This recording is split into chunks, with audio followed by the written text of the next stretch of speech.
1964, Bell Labs, New Jersey. Two engineers are staring at a radio telescope. It's picking up noise, a constant hiss, 3 degrees above absolute zero, coming from everywhere. No matter what they do, it won't go away. They check the wiring. Nothing. They recalibrate the equipment. Still there. Then they notice pigeons nesting inside the antenna, covering it in droppings. They clean it out. Scrub every inch. The noise remains. What they didn't know, they weren't hearing interference.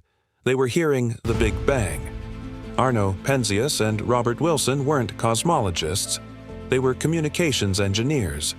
Bell Labs wanted to use this antenna for satellite communication.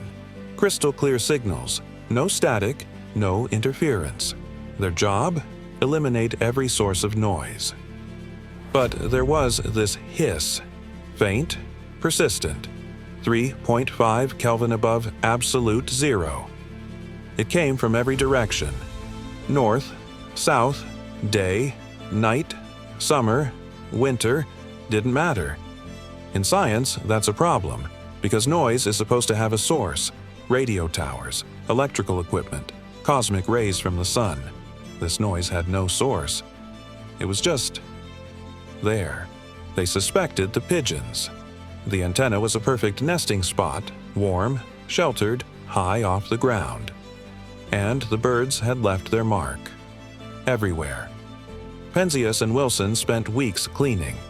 They removed every nest, scraped off every dropping. They even trapped the pigeons and relocated them 40 miles away. But the pigeons came back, so they cleaned again, by hand, every surface. They turned the antenna back on. The hiss remained, exactly the same, 3.5 Kelvin. No source, no explanation, just noise that refused to disappear. 38 miles away at Princeton University, a group of physicists had a prediction. Robert Dick, Jim Peebles, and their team were working on Big Bang cosmology, the idea that the universe had a beginning, a moment of creation. If the Big Bang really happened, there should be leftover radiation, an echo, microwaves filling all of space. They calculated what temperature it should be after 13.8 billion years of cooling, 3 degrees Kelvin. They were building their own antenna to look for it. But before they could finish, a colleague mentioned something.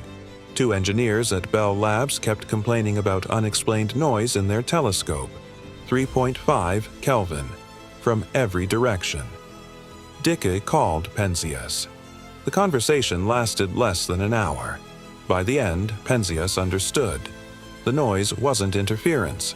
It was the universe, the cosmic microwave background, the oldest light in existence, the afterglow of creation itself. Penzias and Wilson had been trying to eliminate it.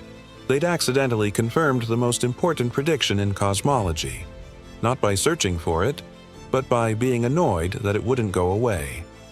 In 1978, they won the Nobel Prize in Physics. The Princeton team who predicted it? They didn't get the prize because Penzias and Wilson found it first, by accident. Here's what they found. When you look at the cosmic microwave background, you're not looking at stars. You're not looking at galaxies. You're looking at the universe when it was 380,000 years old. Before that, the universe was so hot and dense that light couldn't travel. Photons kept colliding with electrons. It was opaque, a glowing fog. Then it cooled enough for atoms to form. Suddenly, light could move freely. That light has been traveling ever since, 13.8 billion years, stretched by the expansion of space from visible light into microwaves.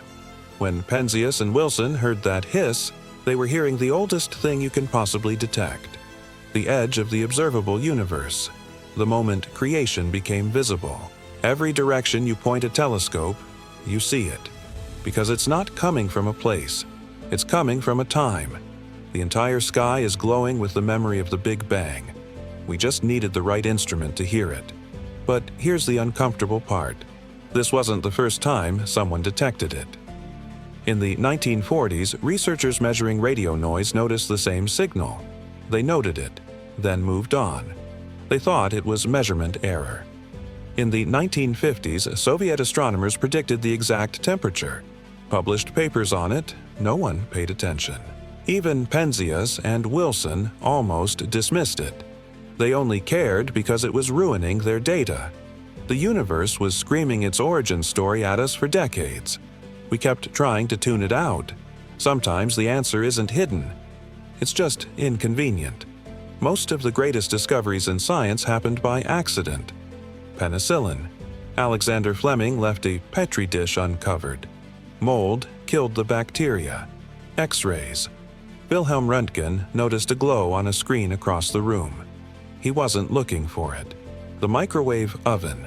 Percy Spencer was testing radar equipment. A chocolate bar in his pocket melted. The cosmic microwave background. Two engineers were annoyed by static. We tell ourselves science is about brilliant minds seeking truth.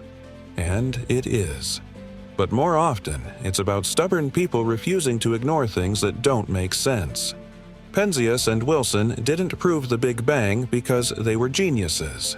They proved it because they were meticulous, because they cared about 3 degrees of unexplained noise. The universe didn't hide its origin. We just weren't listening.